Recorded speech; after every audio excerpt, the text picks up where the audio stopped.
హరే కృష్ణ. అందరికీ శ్రీకృష్ణ జన్మాష్టమి శుభాకాంక్షలు. శ్రీకృష్ణ దేవాలయాలు చాలా ఉన్నాయి.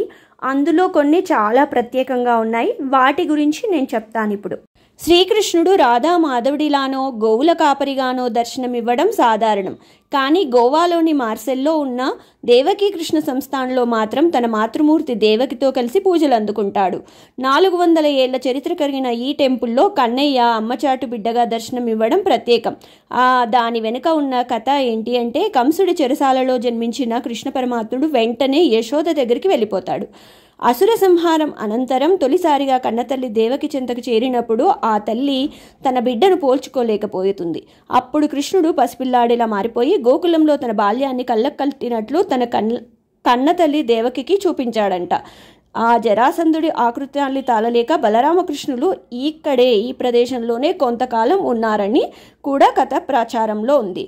సో ఇక్కడ గోవాలోని టెంపుల్లో దేవకీ కృష్ణ సంస్థానంలో కృష్ణుడు అమ్మతో దేవకీదేవితో దర్శనమిస్తారు. కాలస్వరూపుడైన శ్రీకృష్ణుడు జైపూర్లోని రాధా గోపీనాథ్జీ క్షేత్రంలో చేతికి వాచితో దర్శనమిస్తారు. అప్పట్లో ఓ బ్రిటిష్ అధికారి దీన్ని కానుకగా ఇచ్చాడట. నిజానికి పూర్వం కృష్ణుడి మునిమనువాడైన వజ్రనాభుడు బృందావనంలో స్వామి విగ్రహాన్ని ప్రతిష్ఠించాడు.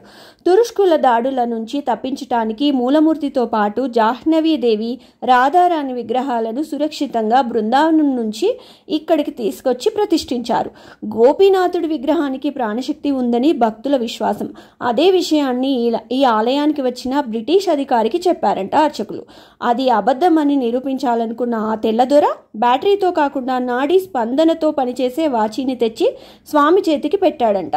విచిత్రంగా అది పనిచేయటం ఆరంభించింది. ఇప్పటికీ ఉంది. అభిషేకాల సమయంలో దీన్ని తీసి పక్కన పెట్టినప్పుడు మాత్రం ఆ వాచి నడవటం ఆగిపోతుంది అని చెప్తారు అర్చకులు. సో ఇలా భగవంతుడు ఉన్నాడు అని నిరూపించే కన్నయ్య వాచీతో దర్శనమిస్తారు.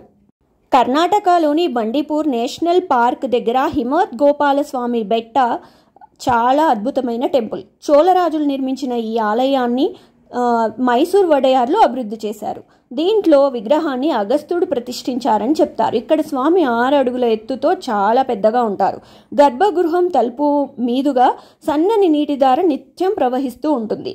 అండ్ ఇక్కడ స్పెషల్ ఏంటి అంటే, రోజు సాయంత్రం 5-5:30 ప్రాంతంలో అడవిలో నుంచి ఒక్క పెద్ద ఏనుగు వచ్చి స్వామివారిని దర్శించుకుని ప్రసాదం తీసుకుంటుంది. సో ఈ టెంపుల్ ప్రత్యేకం. గోపాలుని సేవలో గజేంద్రుడు విశేషం. వెస్ట్ బెంగాల్లోని మాయాపూర్లో ఇస్కాన్ ఫౌండర్ శ్రీల ప్రభుపాదుల వారు ఆలోచనను బట్టి రూపుదిద్దుకున్న పెద్ద ఆలయం మాయాపూర్లో మాధవుడి టెంపుల్. ఇక్కడ కృష్ణుడు అష్టనాయికలతో దర్శనమిస్తారు. నరసింహస్వామి చాలా పెద్దగా ఉండి ఇతర దేవతలను కూడా మనం ఇక్కడ దర్శించుకోవచ్చు. ఓ పేద భక్తుడిని కాపాడేందుకు కృష్ణుడే స్వయంగా సాక్ష్యం చెప్పడానికి కదిలి వచ్చిన చోటే పూరీలోని సాక్షి గోపాల్ మందిర్. ఇక్కడ స్వామికి గోధుమలతో చేసిన ప్రసాదాలను మాత్రమే నివేదిస్తారు.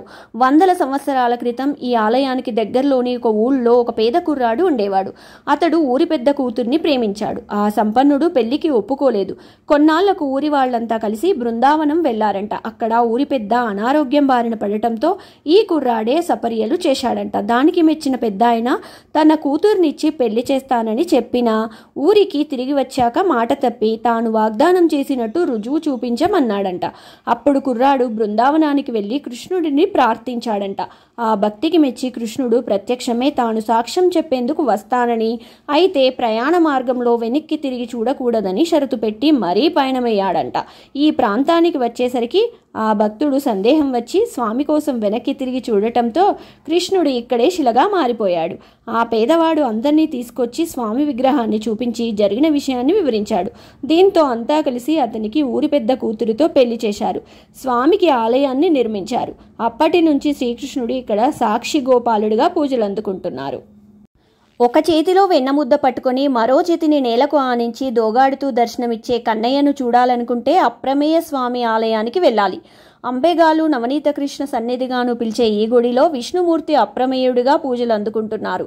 ఇక్కడ నవనీత కృష్ణుడి విగ్రహాన్ని వైష్ణవ గురువులైన వ్యాసతీర్థులు ప్రతిష్ఠించారంట.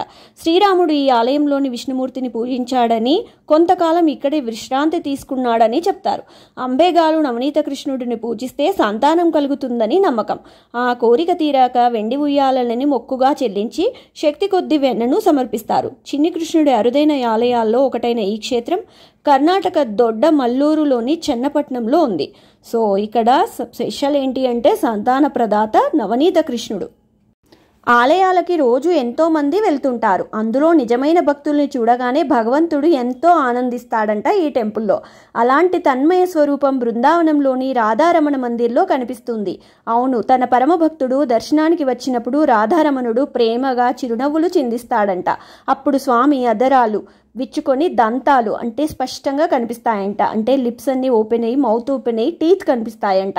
ఒకప్పుడు బృందావనంలో గోస్వాములు అనే కృష్ణ భక్తులు ఉండేవారు. వారిలో 6 ఈ ప్రాంతంలో 7 ఆలయాలను నిర్మించారు. అందులో రాధారమణ మందిరం ఒకటి. ఈ ఆలయ ప్రాంగణంలో ఎరుపు ఆకుపచ్చ లైట్లు ఉంటాయి.